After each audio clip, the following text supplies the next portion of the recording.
in this video, I'm going to talk about piecewise functions. So let's say we had two random functions, like an x squared function and 3x plus 2, where x squared is going to look something like this, and 3x plus 2 is just going to look like this. So you can put them on a graph, and they're not necessarily going to touch. Or in this case, they would. But how do they fit together? So let's look at a separate graph. Let's look at what happens when we have these two pieces, such as the name, piecewise. So let's look at x squared, where x is less than or equal to 2, and negative x plus 6 when x is greater than 2. We're setting restrictions on these graphs. We use something called bracket notation. We say y equals, and we give a bracket, and then we say x squared, where x is less than or equal to 2, and we say negative x plus 6 when x is greater than 2. We don't have to set restrictions, but when you do, you know exactly where you want your graph to be. So x squared, of course, is just going to be a parabola, and it's a parent function, so it has this vertex right here at the origin, and when x is less than or equal to 2. So we're going to draw it, and we're going to have it come to right at this 2. So it's only going to go from here over. Then we have negative x minus 6, or negative x, excuse me, plus 6 at less than or equal to 2. So that means that our y-intercept would be up here at plus 6, and it's got a negative slope. However, we only want to see it from 2 over. So technically this line starts way up here at 6 and goes down, but we don't want to see it except for from here over. So this is what's called a piecewise function, because we only see pieces of the graph. Because this parabola actually would keep going past 2, but we only want to see it at the parts that are less than or equal to 2. And we only want to see this line at what's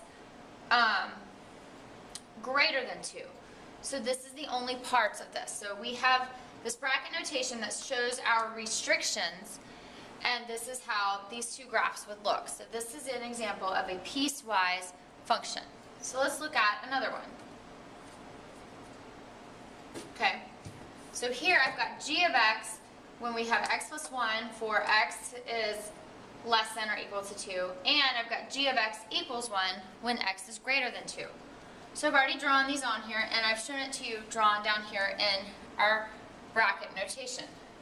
So at g of x equals x plus 1 at x is less than or equal to 2. So remember, x plus 1, here's my y-intercept, and that's a positive line, so it's going to come from down here, and it's going to go up, but I want it at x is less than or equal to 2. So it's going to go up, and it's going to stop right here at x is less than or equal to 2. Go all the way up and stop there. Then I've got this one, and this should actually be an open circle. My other one is g of x equals 1, and I only wanted it values of x is greater than 2. So I'm drawing my line, and it's horizontal at x is, or excuse me, g of x equals 1.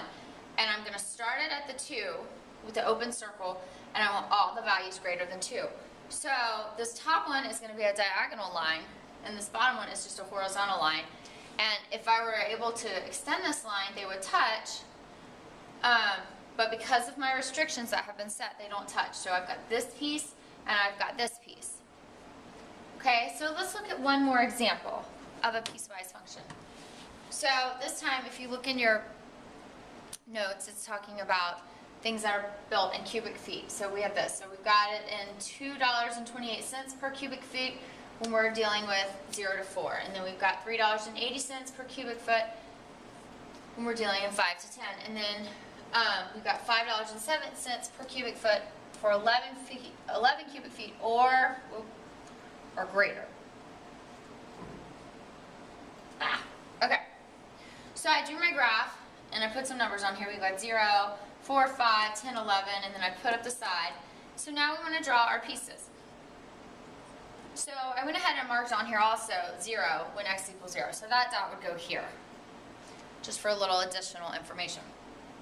So 228 has got to be between 0, well, our restriction there is 0 is less than x, which is less than 4, because we said that a 228 per cubic foot is between 0 and 4.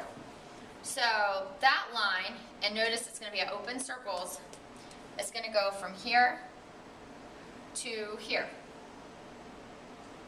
Okay, and then at 380, we've got 5 is less than x is less than 10. So 380 is going to pick up here, and it's going over to the 10. Okay, and then at 570, x is greater than or equal to 11. So the 507. What is 507? It's going to be a closed circle up here at 11, and it's going to keep going. So this is another example of a piecewise function where we have pieces of lines that don't necessarily touch. Sometimes if we were able to extrapolate them, they would touch, but in this case, they won't, because these lines are kind of stacked on top of each other. And that's how you graph piecewise functions.